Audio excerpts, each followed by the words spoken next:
In today's video, I'm going to teach you how to generate a Zendesk API token, as well as key things to keep in mind throughout this process. Whether you're a new user or just need a refresher, understanding how to manage API tokens is essential for integrating Zendesk with your other systems smoothly and securely. First, you'll need to sign into your Zendesk admin account. If you're not an admin, you may need to reach out to someone on your team who has the necessary permissions. Once you're logged in, look over to the left sidebar on your screen.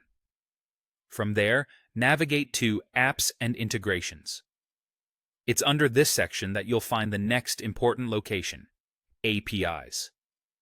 Upon reaching the API section, you'll want to take a careful look under Zendesk API, or, depending on your user interface, this section might specifically read API tokens.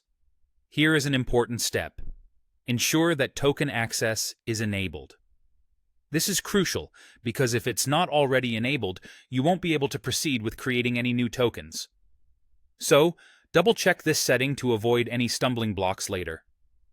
With token access enabled, you'll now move on to adding your API token. Look for an option that says Add API Token, or in some interfaces, it might read Create API Token. Click on that button, and you'll be prompted to give your new token a descriptive name. This naming step is more important than it might initially seem. A good, descriptive name will help you remember what the token is used for in the future, especially when managing multiple tokens. For instance, if this token will be used for integrating Zendesk with your CRM system, name it accordingly.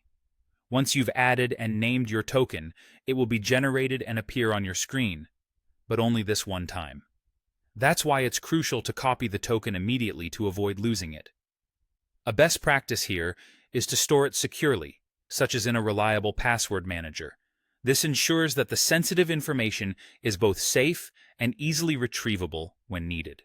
Remember, you won't be able to view this token again in full after you've navigated away from this screen, which underscores the importance of secure storage. Now that you have your token, you're ready to use it for your API requests. Zendesk provides you with the capability to use the token in what's known as basic auth. This means you'll use the format email address token API token in your requests, a straightforward way to authenticate your actions when interacting with the Zendesk API. So there you have it, a complete guide to generating a Zendesk API token. Keep these steps and tips in mind to ensure a smooth, secure experience. Thanks for watching, and feel free to reach out in the comments if you have any questions or need further clarification.